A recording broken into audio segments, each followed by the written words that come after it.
Oh, I knew looking at the camera. Is that where I'm? Okay, I just want to make sure I'm here, bro. You good now? Yeah, You sure? yeah, let's get it, bro. All right. You ready? You ready for this? Hello, audience. Welcome back to another Couch Potato General Manager video. We are recapping the Week 2 Monday night contest, the first ever game at Allegiant Stadium, the Las Vegas Raiders versus the New Orleans Saints. And Drew, I'm just gonna throw it straight to you, man. What do you think of this entire game? Give me everything. Give me everything. Just everything. Start to finish. Give it to me. All right, man. You got about an hour, bro? Nah, we don't have that much time. Okay. All right. I thought going into the game, I thought the Saints would essentially take out the Raiders. I figured, the Raiders, the defense is kind of a work in progress still. New defensive coordinator. I figured, the Saints would kind of roll. I figured the Saints would be kind of slow with it, and then eventually they would just kind of take over Kamara, Taysom Hill. Yeah. And Jared Cook and the crew would take over. Emmanuel Sanders would show up finally, and they wouldn't be able to stop them essentially. I was wrong. I was all the way wrong. Yeah.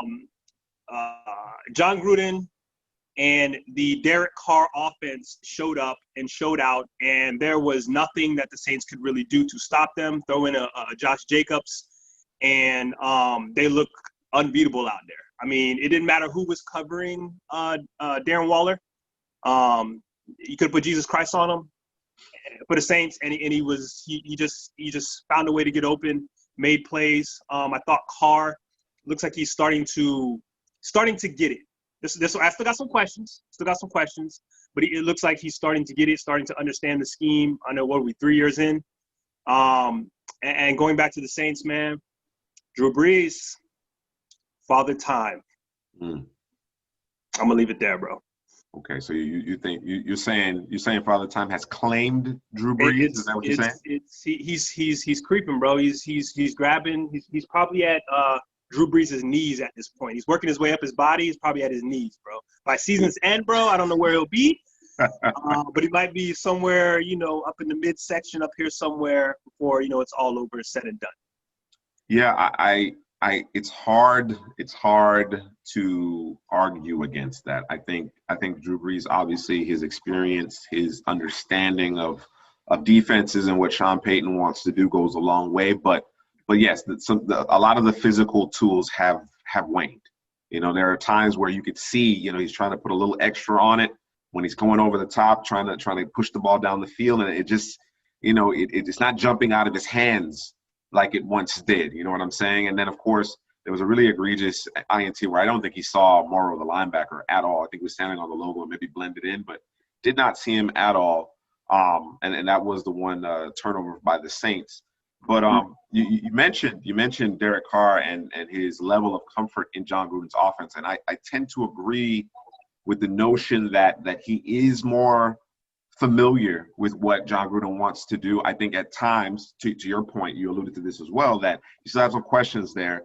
He's a little gun shy. Sometimes he's afraid to pull the trigger. You know what I mean? But he did get in a rhythm last night, and I thought Jon Gruden was in an excellent play call rhythm.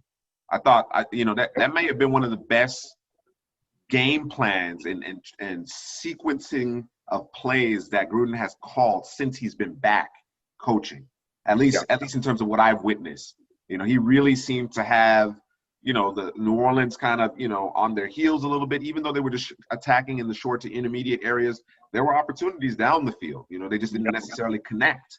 But I thought they had it all going. And, of course, what I really love about Jon Gruden is the fact that he uses a fullback. I can't stress that enough.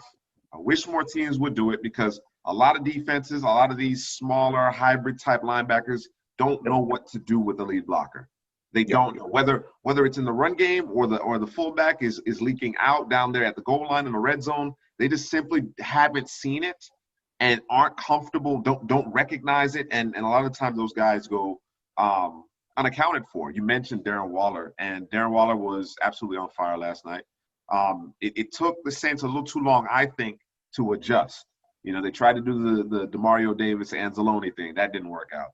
Then they tried to put Gardner Johnson, Malcolm Jenkins on that didn't work out. It wasn't until they doubled him that they were able to take him away. And the thing is that nobody on the perimeter was hurting you enough to continue to let Darren Waller do that the entirety of the game. You know what I mean? Yeah. So So I am a disappointed because I too shared your sentiment that I thought the Saints were just going to be too much. Even without Michael Thomas, I thought the Saints were going to be too much. I thought they were the better team top to bottom. The Raiders have a lot of talent, but they're very young.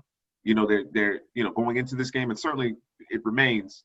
We still have some questions about whether Derek Carr is big time, but I thought Derek Carr, once he settled in and once he started hitting that back foot and the ball started coming out on time, I thought he performed really well as well.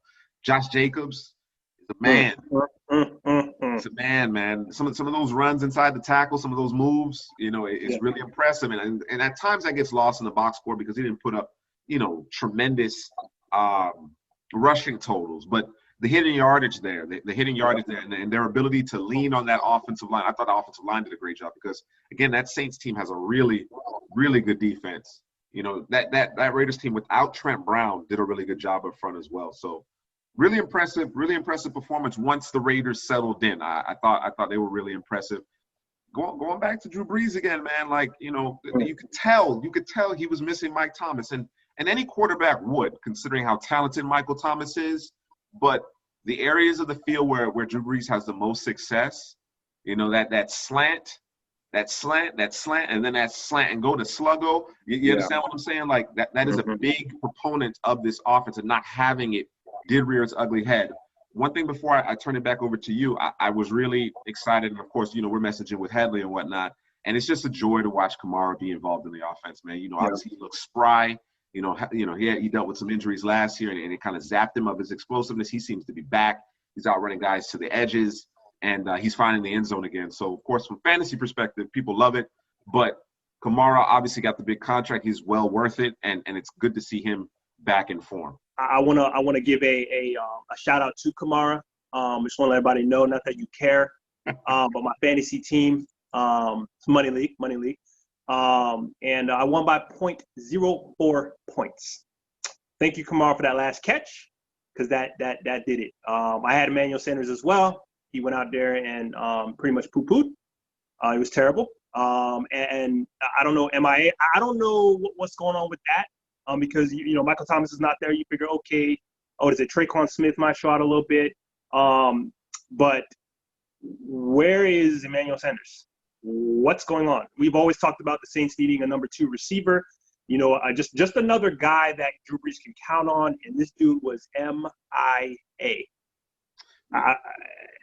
You're right. On him, like what's going on? What? I don't know. I can only speculate, and my thought process is maybe they just don't have that rapport. Okay. I thought going into the season that Manny's impact probably wouldn't show up in the box score as much as some might think. I think, during that first week against the Bucs, he drew a couple of pass interference calls. He had a touchdown catch. You know what I mean? I think that's what you're going to kind of see from Manny. Whether Manny, putting up 7-8 grabs a week, for 90 yards, I just don't see it because, as you mentioned at the top, Drew Brees does not look like the same quarterback. Even in that win in week 1, Drew Brees does not look like one of the definitive, elite passers in the league anymore. Now, again, that doesn't mean that the Saints can't be a very efficient and productive offense. I think, again, his knowledge, his experience, his ability to get you out of a bad play should be enough considering what he has around him, particularly when Michael Thomas is in the lineup. But, I don't know how many games Drew Brees can win on the strength of his right arm anymore. I'm just not sure that he's that player anymore. And that's not just talking about this Monday night matchup. That's what we've seen over the last couple of seasons, particularly at the end. This just so happens that we're seeing it in the beginning of the season, which, again, suggests that, maybe the end is not that far away. You know what I mean? Yeah, and nobody can play at that level forever. That's just the reality of it. So let's talk about some other individual performances. I do want to give some love to the Raiders down line. I thought they played well. You know what I mean? Max Crosby, Mo Hurst. I thought he was giving the interior of the New Orleans Saints offensive line a lot of trouble. Cleveland Farrell. I think that group is going to continue to develop, continue to grow, and get better and better. I want to point out a guy, and I'm going to let you talk about it because I know this is your guy. I know this is your guy, Jonathan Abram. He seems to be a huge difference maker in that Raiders defense. Yeah, man. I mean, he's the tone setter. He's a guy that, you know, has that fire, has that passion, has that, should I say it, has that Jamal Adams-esque, maybe light, in terms of, you know, bringing that, what did I call it? That attitude that can permeate through the locker room, that mentality to change a defense, to get on my level type Correct. of thought process, to, you know, hey, I want to win, and I want to do it in a style that people fear us. You know what I mean? So, yeah, I think that it's only a matter of time before we're talking about him being one of the best safeties in the league. But, you know, time will tell. Definitely. Another guy I wanted to talk about, or go back to talking about, was Darren Waller. And Darren Waller obviously had a huge game, 12 grabs, 103 yards receiving, if I'm not mistaken. You know, I want you to just give people a little tease. You know, we have something in the works here. What do you think about Darren Waller? Where does he fall in the pantheon of tight ends? Obviously, he had a breakout season last year. Towards the end of the previous season, he started to make some noise. He is the top option in this Raiders passing attack. How good do you think this guy is, and how much better do you think he can get? I think he's falling in the category of being elite. Okay? Wow. And I'm going to say it from a perspective of he's playing for an offense and a Jon Gruden offense, in that he deploys the tight ends. When I think about Jon Gruden and think about, you know, like you were saying, you know, he had a, you know, what'd you say? You called it, he was in rhythm. Yes. Yes. You know, he was calling plays left and right. It just didn't matter what he called. It was pretty much working for the most part. And just watching it reminded me, because, you know, I'm a Bucs fan. You know, I remember what the plays looked like, and I know how he deployed certain players, right? And back then you didn't quite have the type of tight ends that you have now, the Darren Wallers, Travis Kelce's, things like that. You may have had one or two guys. Antonio Gates might have been that guy at the time. It was rare. But now they're kind of a little bit more. They're not as scarce, if you will. You know what I mean? Sure. And so, you know, it's all about the tools that they have on offense for the Raiders. You know, you have a Henry Ruggs with the speed and you got to fear that. And now you have a Darren Waller who's big, who's strong, and who moves like a receiver just as fast, but as big as a tight end. And a guy who obviously, you know, quarterbacks have their safety valves. Yes. Normally, it's the tight end. Or it could be the running back, or it's that little slot receiver that you can, you know, who can find his way open. But for Derek Carr, it's the tight end, and couple that with that being the safety valve, the type of player Waller is, and then it's in a Jon Gruden offense with the amount of targets, and then you talk about the bunch formation, the different formations that he'll use to get him open. You want to talk about, you know, him being double teamed, and it's hard to double team a guy if he's in that bunch formation. You're not sure, you know what I mean? So, with all of that said, he's in the elite category. Now, when you talk about him becoming that complete tight end in terms of being elite, he's getting there. But when you talk about, I see what you know what I mean? When you talk about everything else surrounding that, outside of that, he's elite. When you talk about the scheme, the safety valve in terms of being comfortable with Derek Carr, and the type of player that he is, that teams now have to worry about him. I just think that I think he may have arrived in that part of it, if you will. So, Gotcha. No, that's a great assessment, and that specificity that you provided in terms of what you mean by elite when you're referring to Waller is really insightful. You know, one other guy that I wanted to mention was the aforementioned Traequan Smith, you know, filling in for Mike Thomas. I thought he did an admirable job. You know, there was a lot of reporting out of New Orleans that Drew Brees thought this was going to be his year. This is going to be his breakout. So, again, you know, you mentioned Manny earlier. I think that's part of it. I just don't think Brees and Manny are on the same page, frankly. You know, I still think Manny has good football in him. Maybe I'm wrong about that, but based on what I saw last year in spurts, I think Manny Sanders can be a difference maker for this team. Again, he's not going to be, you know, your prototypical two, because Brees, outside of Mike Thomas, outside of Alvin Kamara, he spreads it around. But Traequan Smith, I think if he, which we were expecting last year, was to take that step and be that number two, I think the offense will be fine, even if Drew Brees has those deteriorating physical tools. I think that offense can still be very potent because they have such a wide variety of playmakers. As I mentioned, Michael Thomas. We said Alvin Kamara. Latavius Murray. Latavius Murray is a big part of that process as well. Yeah. In terms of being a physical element that can, get tough yardage in between the tackles. And then of course the tight end position. Jared Cook is not unlike what we see Darren Waller. Now certainly Cook has been a lot more inconsistent throughout the course of his career. It seems like Waller, once he's, since Waller has found a home, Waller has just, continued to improve. But certainly that skill set, that move tight end skill set, which all these teams desire on their rosters, this offense continues to be complete. But they got to have Michael Thomas in the lineup for sure. Sure. Any other individual performances you thought were particularly noteworthy? No, I mean, the Raiders defense as a whole, man, they stepped up. They played hard. I mean, even when, they turned the ball over as Jalen Richard turned the ball over, I figured, oh, here we go. This is it. Yeah. This is it. Watch out. And nah. Yeah. No. I think as a whole, that's one of those defenses that I don't know that, you look at a defense, you can point out maybe two guys that are. I think this may be just one of those teams that it's a whole package. Yeah. It's a whole package. Yeah. Nothing wrong with that. Nothing wrong with that at all. I think at the end of the day, this game came down to, obviously the time of possession. The Raiders were on the field a ton. And I think New Orleans defense wore down. They were obviously chasing around Ruggs' speed and Brian Edwards on the perimeter. And then, of course, Waller was giving them fits the entire game. And then they got hit in the mouth with Josh Jacobs. You know what I mean? That TD that Richard had run, I guess they thought he was going to go out of bounds. And he stayed in bounds. And so, yeah, all around, really quality performance by the Raiders. And at least from my perspective, I'm not ready to panic on the Saints. Again, that offense hasn't looked phenomenal.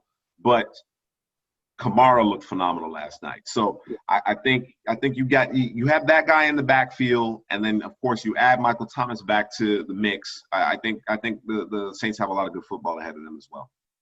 No, definitely. Let me ask you a question. Mm-hmm. The Raiders ready for the Chiefs? It remains to be seen. I think the way teams have to make plays in the big moments to be the team that's good. Yeah. You know what I mean? Yeah. You gotta. I've always said this about the really excellent teams. You're not gonna out scheme them, okay? Particularly when you're dealing with Andy Reid. You're not gonna out scheme him defensively dealing with that offense. You have to execute at a higher level.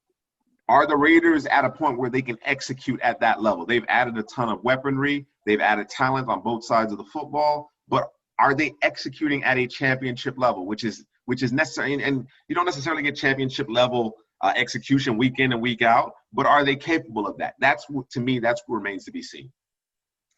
Okay, and I got one more question. Just popped in my head here. That is a sore thumb, and I don't know if it's going to get fixed. And I know it's early, but the Saints, bro, them penalties.